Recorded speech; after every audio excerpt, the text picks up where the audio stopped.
Ladies and gentlemen, happiness is not a destination. This is one of the greatest misunderstandings many people carry throughout their lives. They believe that happiness is a place they will one day arrive at, like a city waiting at the end of a long journey. They think that once they have achieved enough, earned enough, or arranged their lives into a certain shape, then happiness will appear. This idea creates a silent contract with life. Once I reach the right point, life will reward me with joy. But the truth is, happiness doesn't work this way. It is not waiting at the finish line, and it is not something that can be delivered by external achievements. It is not a prize to be collected. It is a way of walking every step of the path. Imagine someone who believes that happiness is found in wealth. He works tirelessly, day after day, believing that once his bank account reaches a certain number, he will feel complete. But when the number arrives, he is not satisfied. Instead, he raises the target higher, thinking the next milestone will finally bring peace. In reality, what has happened is that he has tied his sense of joy to a future that never arrives. His entire journey is filled with waiting, not living. The same can be seen in relationships. A person may believe, I will be happy once I meet the right partner. But happiness that depends solely on another person is fragile.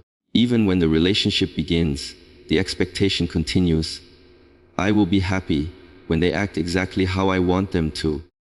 I will be happy when they never disappoint me. This way of thinking ensures that happiness is always postponed, always conditional, always in someone else's hands. Look closely at this pattern, and you will see it everywhere. I will be happy when I graduate. I will be happy when I move to a new city. I will be happy when I finally own a house. Each statement pushes happiness further and further away, as if it can only exist under perfect circumstances. Yet perfection never arrives. Life is never without challenges, never without uncertainty. If happiness depends on everything aligning just right, it will always remain out of reach. Consider the metaphor of a traveler. If happiness is a destination, the traveler will walk restlessly, checking the map again and again, asking, are we there yet?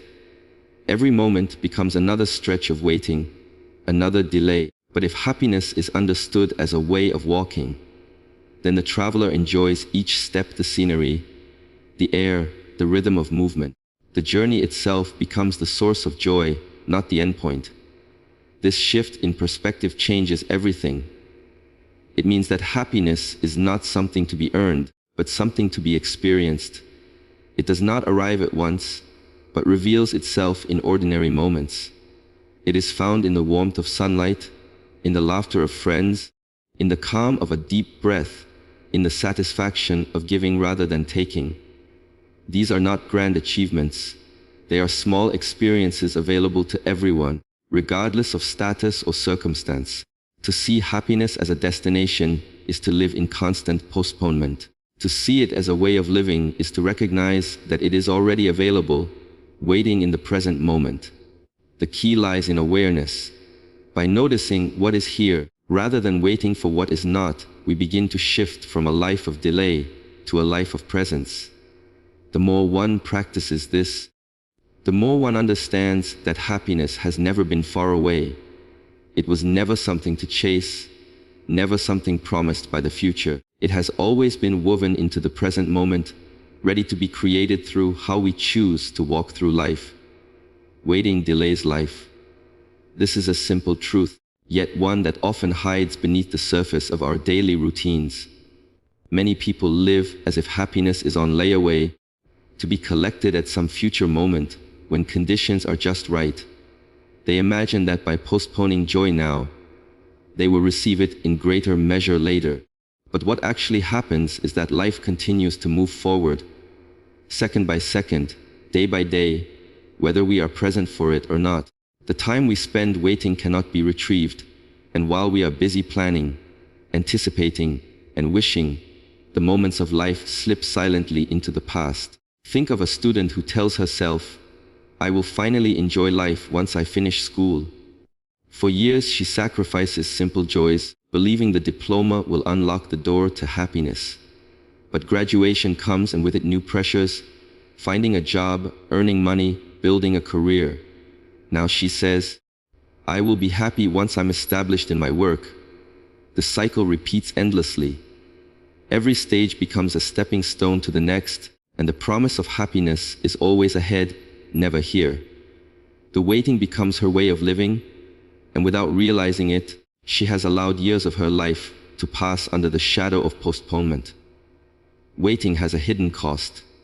It conditions the mind to believe that happiness is always external, always delayed, always out of reach.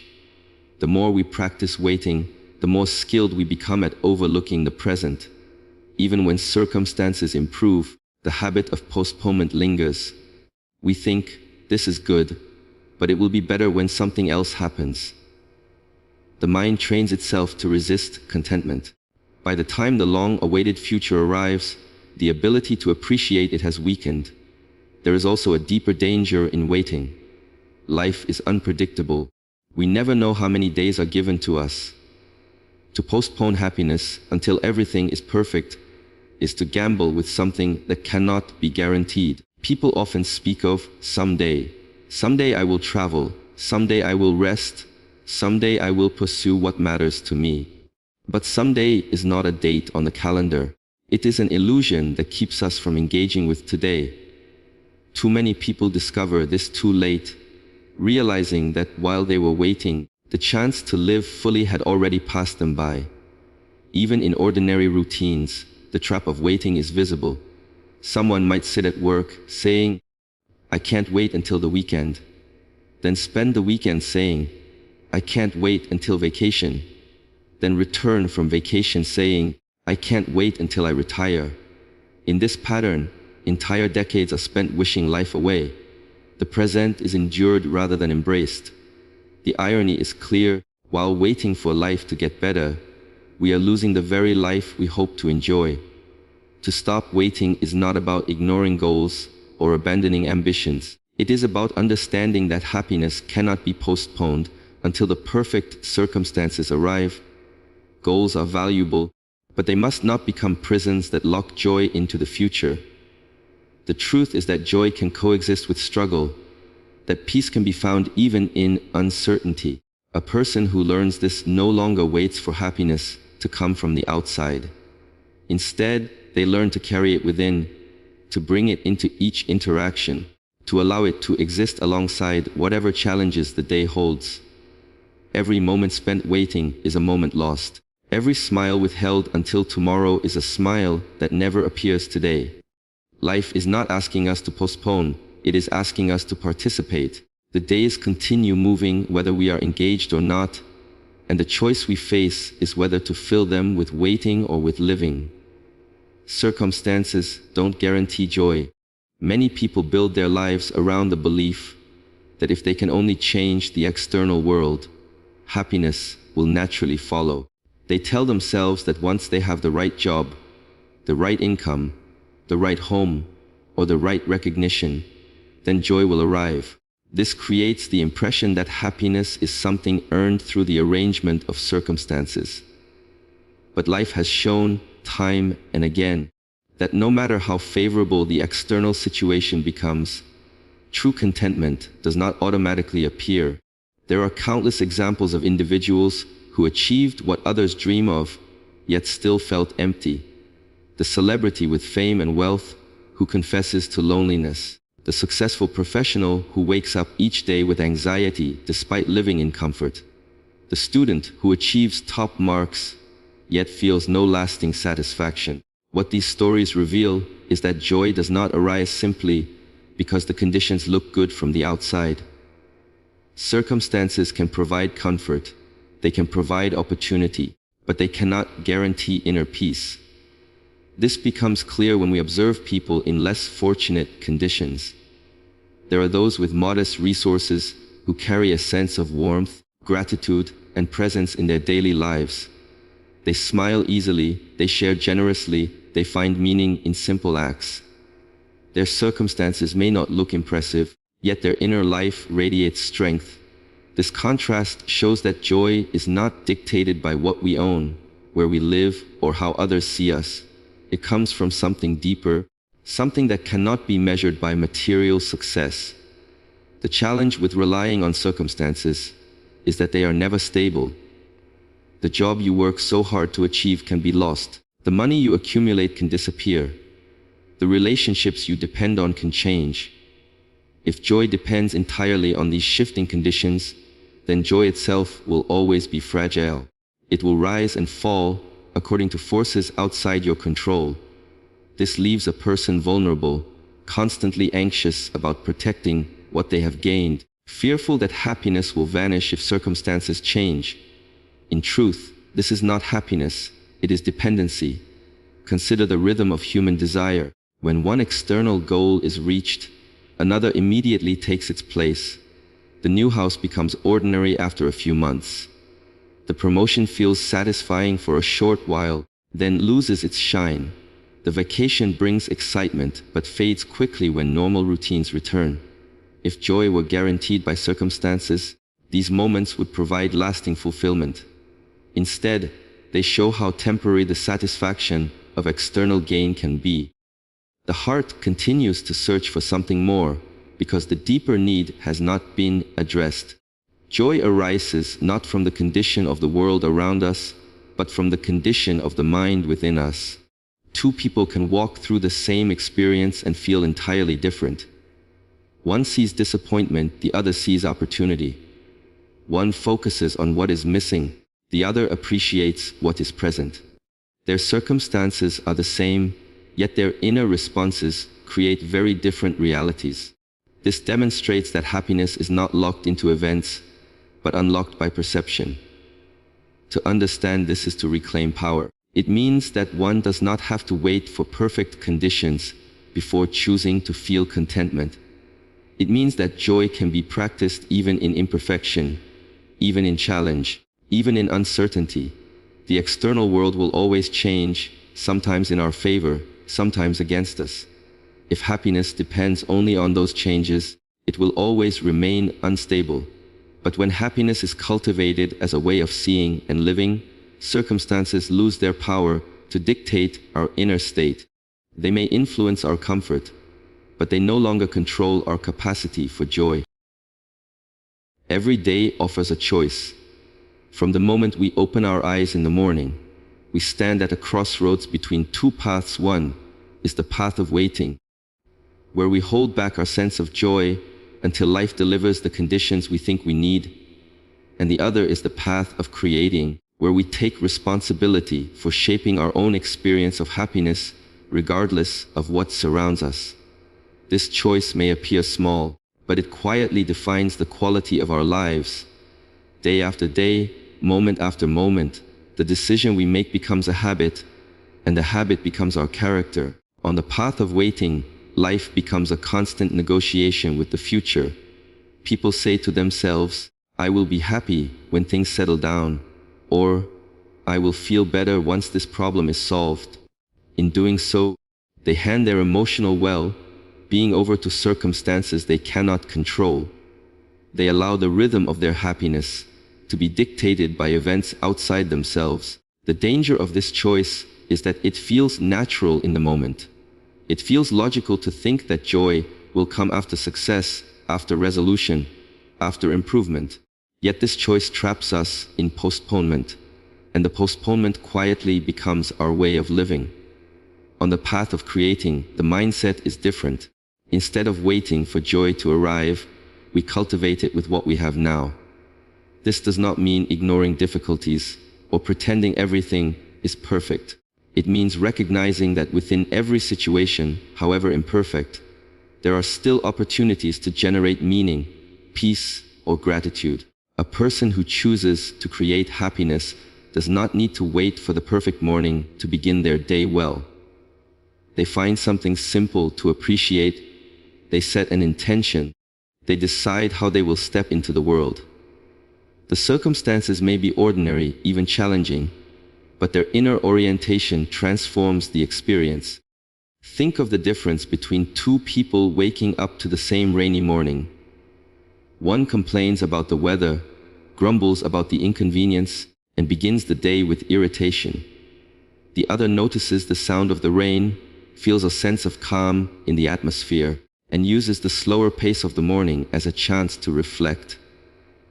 The weather is the same, but the choices are different. One waits for the rain to stop in order to feel better, the other creates a sense of calm within the rain itself. Every day offers this same freedom to choose. This choice extends beyond moods into actions. Each day presents moments to create connection, instead of waiting for others to come to us. A kind word, a small gesture, or genuine attention can turn an ordinary interaction into a source of joy. Each day presents chances to create meaning instead of waiting for it to appear. Whether in work, study, or daily tasks, approaching them with intention transforms them from duties into opportunities. Even in solitude, the decision to create can be expressed through how we care for ourselves, how we breathe, how we use our time. When seen in this way, happiness becomes less of a mystery and more of a discipline. The choice repeats itself constantly. When we wake, when we face challenges, when we interact with others, when we reflect at the end of the day, do we wait or do we create? Every time we choose creation, even in a small way, we strengthen the habit of inner freedom. Every time we practice it, we become more capable of shaping joy regardless of circumstance. The external world may not always align with our wishes, but the choice remains ours, renewed each morning, available in every moment. Happiness is built in small, simple moments. People often imagine that it takes grand achievements or extraordinary events to feel truly happy, but the reality is that joy is woven into the details of everyday life. It is in the small gestures we overlook, the ordinary experiences we dismiss, and the quiet pauses we rush past. To discover this truth requires a shift in attention, a willingness to see value not only in milestones, but in the steps that lead toward them. The more we notice these small moments, the more we realize that they carry a power far greater than we imagined. Think about the warmth of sunlight touching your skin on a cold morning. It is not dramatic, it is not rare, yet in that instant the body feels alive, connected, and present. That sensation alone can become a source of gratitude if it is noticed. Or consider the sound of laughter shared between friends. It may last only a few seconds, but it creates a sense of belonging that lingers long after the sound has faded. These moments are often dismissed as insignificant because they do not arrive with fanfare, but when pieced together, they create the foundation of a joyful life. Small moments also remind us that happiness is not something to be chased endlessly into the future. It is already available in the rhythm of daily living. A sip of tea, the fragrance of flowers, the relief of finishing a task, the calm of a deep breath. These are invitations to be present. When a person slows down enough to notice them, they realize that joy is not scarce. It appears again and again, waiting to be recognized. Missing these moments is not a sign that they are absent, but a sign that our attention has been pulled too far away from where life is actually unfolding. In relationships, the power of small moments becomes even clearer. A single smile can dissolve tension. A few words of encouragement can lift someone's spirit for the entire day. A moment of listening with genuine presence can make another person feel valued and understood. These actions take almost no time, yet they hold enormous meaning. Happiness is rarely the result of one grand gesture. It is built through the accumulation of countless small ones. Over time, they create a sense of trust, connection, and warmth that no large achievement could replace. Movement and energy are also small moments of happiness that often go unnoticed. Stretching after sitting for too long, taking a short walk, feeling the heartbeat rise after exercise, all of these connect the body and mind in ways that generate vitality. Breathing deeply, something so natural we rarely think about it, has the power to calm the nervous system and reset our emotions. These are not complicated practices, they are everyday opportunities to experience joy through the body. When embraced, they remind us that happiness is not distant or abstract, it is physical, immediate, and accessible.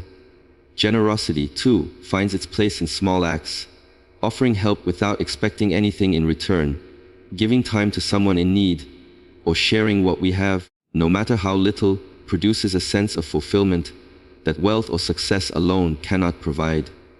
These gestures may seem minor, but they create ripples of meaning that extend far beyond the moment itself. The giver experiences the joy of contribution, while the receiver experiences the joy of being cared for. Both are enriched, and both are reminded that happiness is strongest when shared. What makes these small moments powerful is not their size but their frequency. Life is made up of ordinary days far more than extraordinary ones. If joy depended only on the rare, dramatic events, then happiness would always feel scarce. But when we learn to recognize the value in simple moments, we discover that joy is abundant. It is not hiding in faraway achievement.